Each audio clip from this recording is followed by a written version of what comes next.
There's an old story about a meeting of mathematics instructors talking about how to teach math better, and no nasty comments, please. And and some older professor stands up and says the evidence seems to indicate that people really cement their understanding of mathematics when they take the next course. And so everybody should take one more mathematics course than they really need.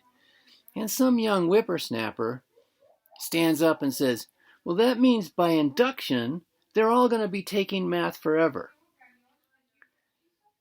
So I don't really think that's a very funny joke, but there's an important lesson in that, which is that induction, mathematical induction, some people call it, is a very important part of understanding counting.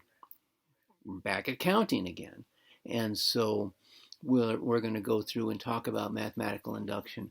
And maybe by the end you'll find the joke funny, or maybe by the end you'll find the joke silly, but it's a common way of expressing some very, very important ideas. So mathematical induction has a very, very, very complicated logical structure. And this is why I wanted to talk about quantifiers first. The logical structure is a lot easier with some practice, and so we're going to do some practice, but it has to be understood correctly. And this is like one of those, it's going to take me 5 minutes to write out what the logical structure of induction is.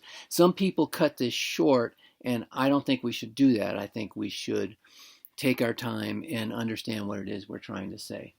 So first of all, we're talking in the set of natural numbers, and actually what we're trying to do is get at what it means to be the set of natural numbers. So there's a common symbol, at least we can agree on that. That's this boldface N for natural numbers. And then there are various people who take various perspectives on what the natural numbers might be, and they're mostly correct, but they differ in some ways. In mathematics, the natural numbers are 1, 2, 3, 4, what you could get by counting. And in mathematics, counting is always done by comparing with the natural numbers, 1, 2, 3, 4, so forth and so on. In computing, it's a lot easier in the way machines work to start with 0. So in computing, it's 0, 1, 2, 3. That's just a tiny little slide.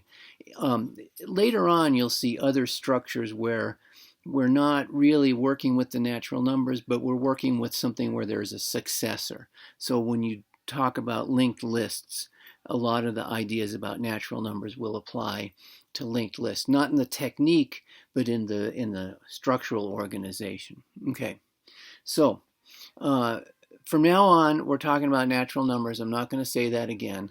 And I'm going to start at the back end of the definition, which is this. Something is going to imply that for every n, P of n is true. So P is some statement that depends on n. Some people would use a subscript. Some people would use a superscript. Whatever. Okay. So that's going to be the conclusion that something is true for every natural number. Okay. So what is going to imply that something, this proposition P, is true for every natural number? For a first pass, if you want to have a specific proposition in mind to weigh this against, take P of n is that n is greater than or equal to 0. That's an actual proposition, and we can worry about whether it's true or not. Okay, so I'm going to do the mathematical way, and what we're going to do is there's a complicated logical statement that's going to imply that P of n is true for every n, and there are two pieces to that. One is, well, the two pieces, let's see how they're connected first. They're connected with an and. So there's the logical operator and. The first piece is the simplest part of all of this. It's P of 1, that the proposition is true when n is 1. So for example, if you're using the proposition n is greater than or equal to 0, yes, P of 1 is true. So there it is. Okay. The second is more complicated, and it's difficult, and so we're understanding when people kind of mess it up, but we're going to try to avoid messing it up. And so that goes something like this. There's a quantifier for every n, and the proposition inside the proposition inside the quantifier inside the proposition is that P of n implies P of n plus 1. Sorry, I wrote those a little bit small, but I think they're still legible. So if this is true, then this is true. Now, we're not talking about truth tables here. We're talking about reasoning. So when you're doing reasoning, it's always the case that the hypothesis is true, and then you want to see if the conclusion is true. So this is a way to prove that P is true for every n. So the complicated part is what I've done in red here, which is there are a lot of different ways to say it, and we'll just keep saying them until one just kind of takes hold. Different people respond differently to this. But what we're saying here is that if it's true at a certain point, it's true at the next point. That's it.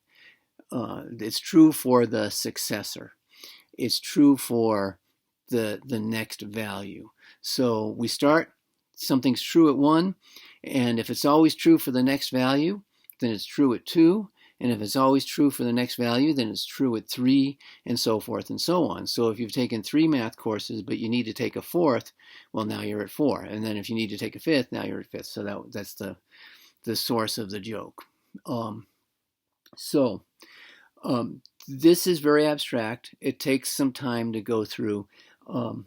You do not want to do a truth table for something like this, but that is the principle of mathematical induction.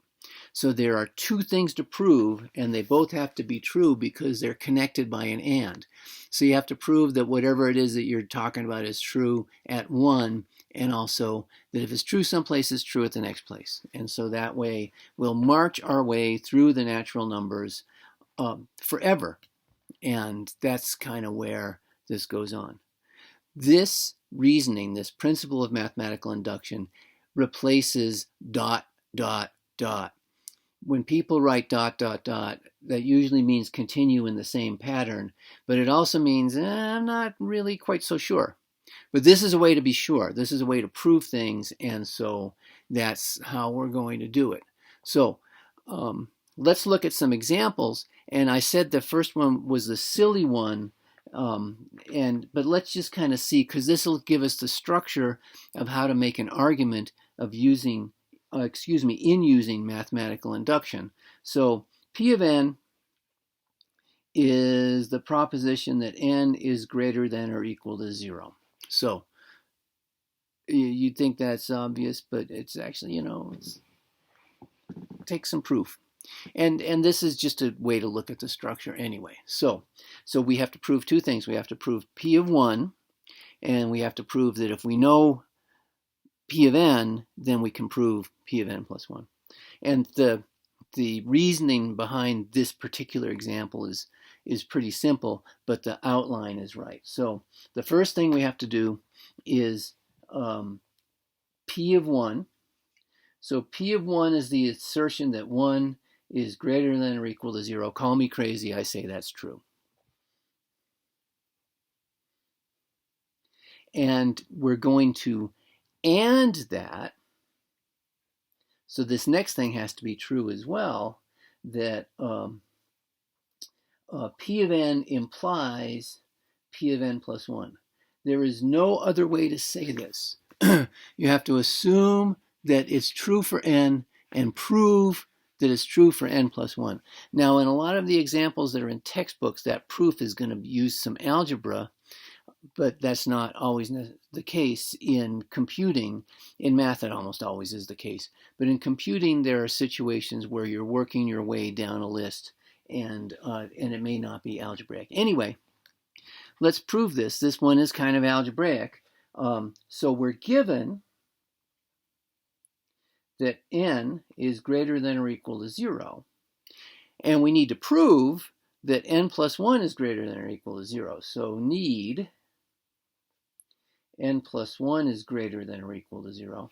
And this is a good way to do things. If you write n plus 1 is greater than or equal to 0, you are asserting it, and that's probably wrong. What you really are saying is that I need this. I need this. So write need. Even in your own personal notes, write need. I need this. So I'm given something, I need something else. And then the creative part is in getting from one to the other. In this case, using elementary algebra stuff, n plus 1 is greater than or equal to n. We're just going to take that as obvious. Which is greater than or equal to 0. So that's the reasoning that we've got there. N plus 1 greater than or equal to n, greater than or equal to 0. And let me say how we know there are two assertions here. One is given. One is obvious. Sorry. One is obvious that n plus 1 is greater than or equal to n, and the other is given. And so this second part of the induction is true. So there are two things that you got to do. You've got to do P of 1 is true, and then you have to do that the truth of 1 implies the truth of the successor. There are two things. If you skip one, it's wrong. There are a lot of ways to prove inductively that all kinds of wickety-whack stuff is true because the base case, the case P of 1, is not true. So you've got to establish that. And then the implication that you have here, the reasoning, is something that you have to go on. Okay. All right, well, that's the first example. That's very simple, but it gives us the structure. P of 1, P of n implies P of n plus 1. Now, when we're doing algebraic things, sometimes it's not 100% clear without some thought what n and n plus 1 means. So let me do an example where that you'll see how the reasoning has to go here. So here's the proposition. It's pretty wickety-whack. And the proposition is this. I'm going to write out a sum, and it's 1 times 2 plus 2 times 3 plus 3 times 4. And we're going to continue in the same pattern, but not forever. That's where you can get into real trouble. But the last thing here is n times n plus 1. So let's take a second to look at this sum. 1 times 2 plus 2 times 3 plus 3 times 4.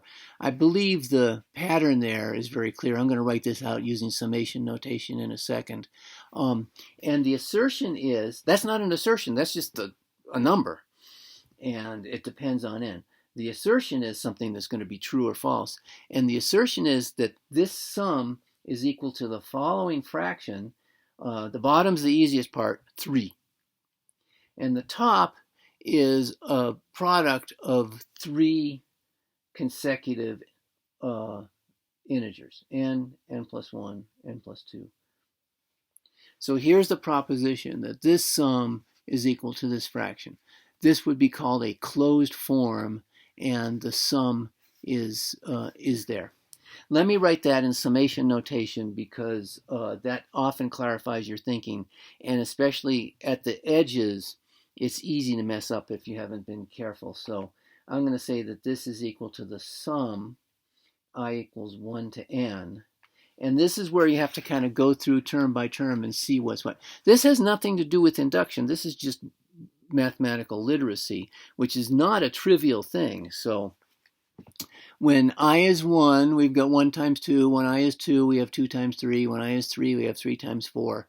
And so what we're seeing in this sum is I times I plus 1. And let's double check that we've got the boundaries right. So we start when I is equal to 1. That's this term right here. And when I is equal to n, that's this term right here. So this is the summation notation version of this sum. And what we're saying is you can skip all those additions and multiplications. That's about 2n operations, and just restrict yourself to this much simpler thing, which is much quicker to compute. So this is a shortcut. And there are dozens of these in different kinds of different, portions of computer science and computing. Okay. 2 things to prove. P of 1, that's just a thing. That's just substitute 1 and see that it's true. And the other is P of n implies P of n plus 1. So the first thing we have to do here is P of 1. And so we plug in n equals 1. And we find that we're asking whether 1 times 2 is equal to that fraction with 3 on the bottom. And the top is 1 times 2 times 3. Notice I've put a question mark over this equal sign. So I'm not saying that it's true. I'm asking whether it's true. I've turned this into a question. This is a way to clarify your own thinking and to make it clearer to other people. Is when you're asking about something, just put a question mark over the equal sign. It makes things a lot clearer. Anyway, if we look at the left, we've got 2. If we look at the right, the 3's cancel. And so we have 2. So P of 1 is true. 2 is equal to 2. That's true. The second thing that we have to prove, and this has to be true, is that P of n implies P of n plus 1. Now, in order to kind of sharpen up our thinking a little bit, let me write out the proposition P of n plus 1. We've already written P of n. So P of n plus 1 means we're going to do this to n plus 1. And so I'm going to use the summation notation to describe P of n plus 1. I'm going to do this over here. And P of n plus 1 is the following proposition. It's the sum I equals 1 to n plus 1.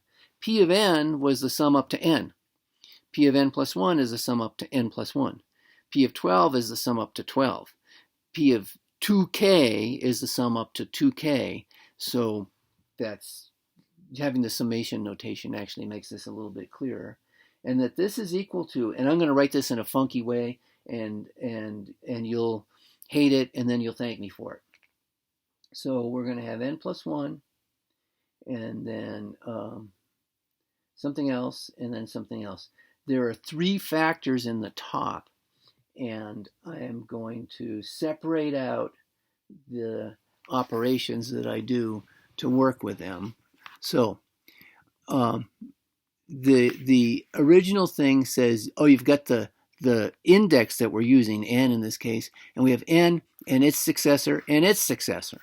So in this case, we're going to have n plus 1 and its successor, so I've color-coded that, and its successor.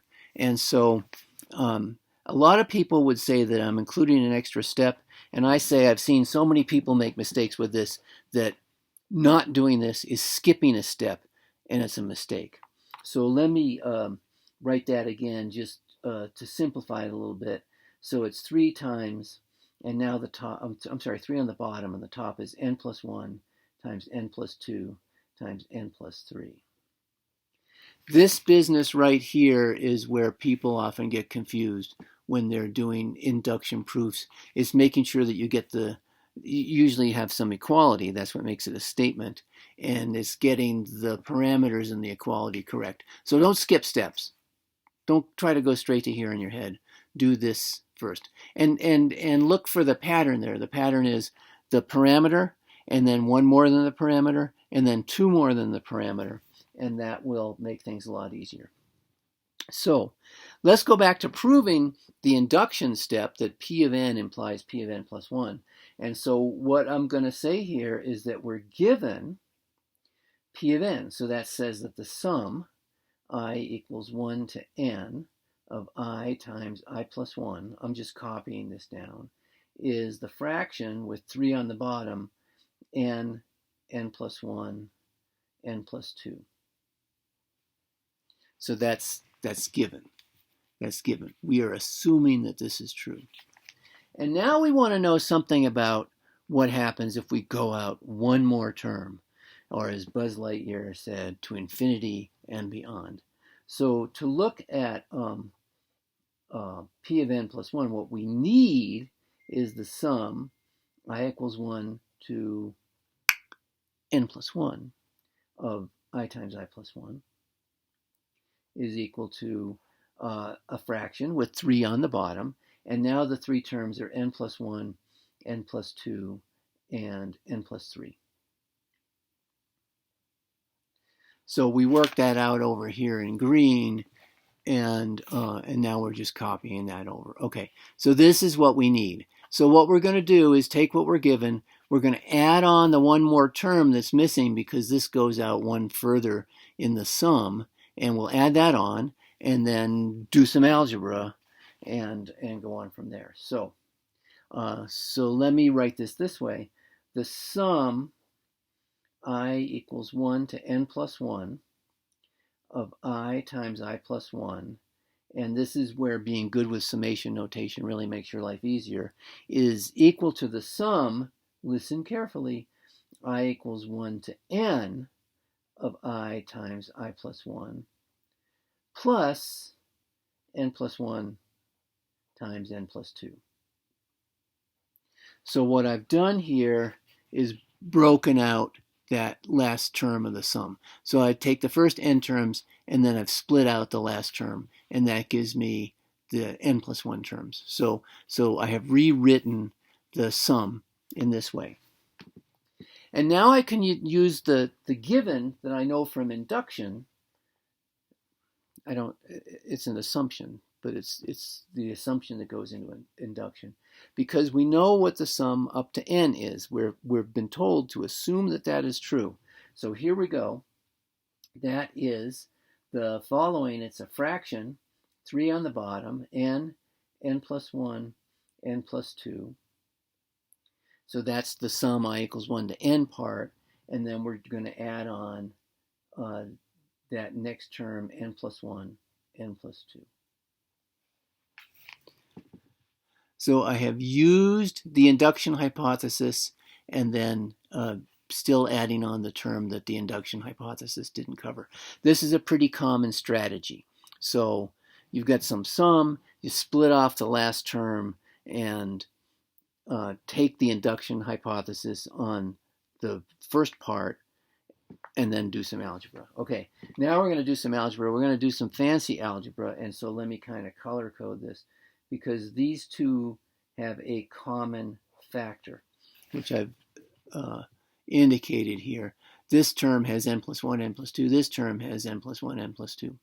So we are going to factor that out, and we have n plus 1 times n plus 2 over 3, and what remains in each of these is n plus 3. So I've got an n over 3 here, and I need an n plus 3 top and bottom to make this work out. And this is, in fact, P of, and it's not P of n plus 1. P of n plus 1 is either true or false. This is the right-hand side of the equality in P of n plus 1. The more precisely you say that, the easier this kind of stuff will go. So what we have here is we've established that here is, I'm circling this in green, the equality of these is P of n plus 1. So I started with what we were trying to do, and we did a little algebra, and we ended up with what we expected to get. And this is now true for every natural number. So take one more math course, and you'll understand what happened in the previous course. But then in order to understand that, you'll have to take one more math course, and by induction, you'll be taking math for the rest of your life. Just kidding.